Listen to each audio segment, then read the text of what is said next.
Sédomongbè. Maouho. L'eau. Holomi lomi. Dans Zipotoué.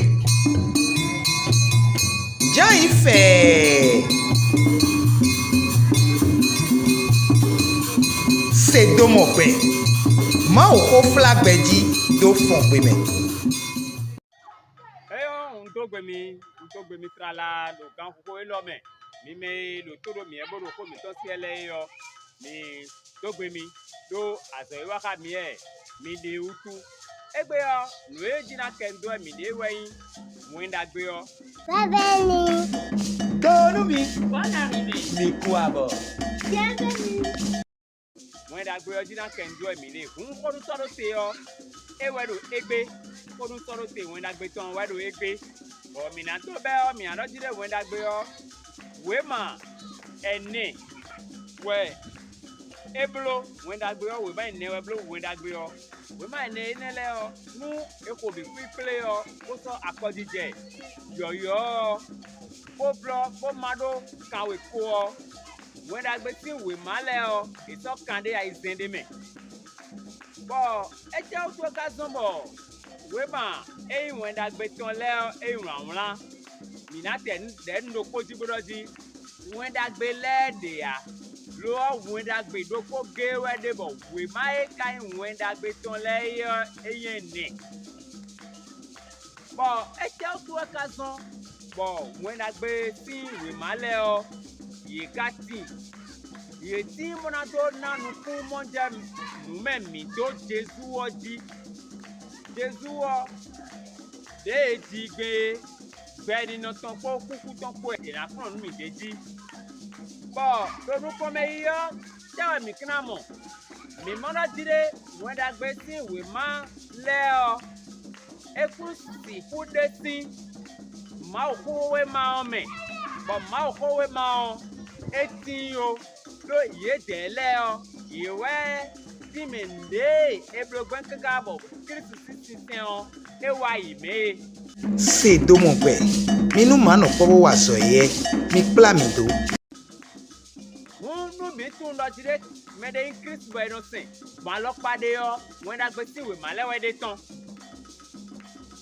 bo me e kaula we ma enele mi na mo Mati bo na mo Maki bona mo Luki bona mo Jan do menele me o me wetin bo e dele ko Jesu oko ye yi afosa fose bo nu e wan la e o e wa pitan tonu ye a e so nu kun e tan bodo mona lo anu mi so Maki o eye o pie e ko do Jesu tin bibelu kaka e bibonu e o e glowe e no bo pie ba ti me denu le jegbe do poroko ni bo e wonla mi wa so Luki eyin apata no kanji so ato da koroko we ma se to da koroko yo eye wa idoto meyin o as mausi me ko do Jesu o si jo kaka wa people no le yo e wa idoto yi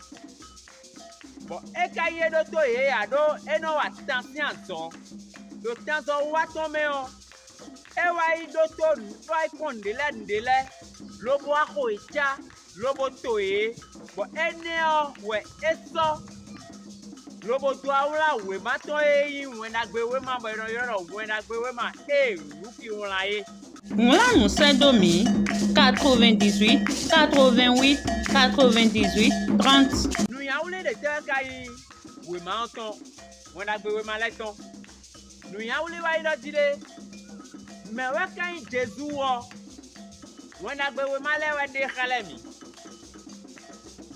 but me pon matiesi o mata ko ton kun loko besi ku ka me wa ton he yo mi na mo do fine do dire Jesu wai pide ba no yoro Cesare de Philippe ai ku ma energy ye yo e wai kanu bi akwan futon le bodo o newe mele kunu do yen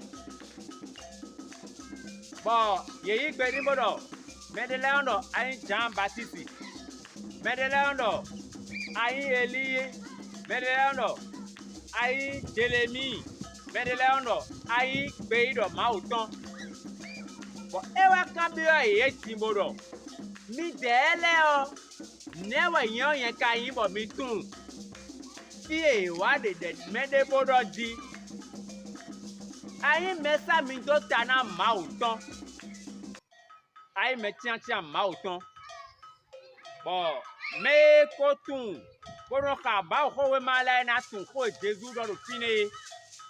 Edo ekui agbasa ko hun kwa de ni ekle e olo to emi ton we de kale hun we ye o me piwe me alosa wi buwe tun le ne obu le keke me de leton nu e tun we o ene àwọn vule do ne bo e ka so gbe ka nu e Jésus o ye ya.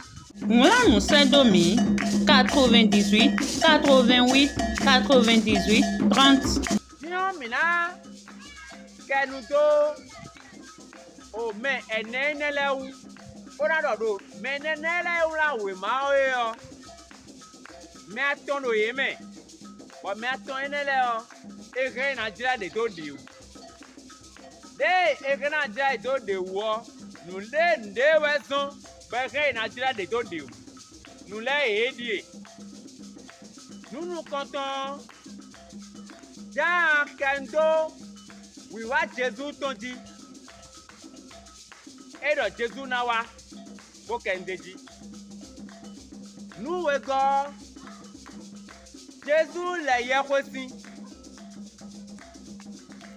Nous attendons Jésus blanc. Nous disons teme.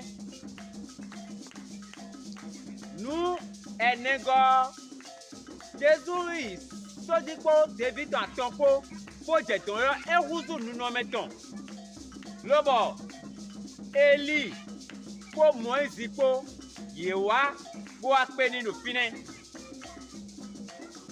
Bon, nous attendons, mais amon, Jésus, Egble wede lobo eku egble wede bo wi bo aizengo miamo fifon Jésus ton noe nele khayo asa wema aton ekodo ede bayi Matthieu Marki Lukiyo amon noe nele do we ma ton nele bi kwi me ene owezo bedo je gre na jira de to de Sédomongbè, minu mano pobo wa soye, mi plamido.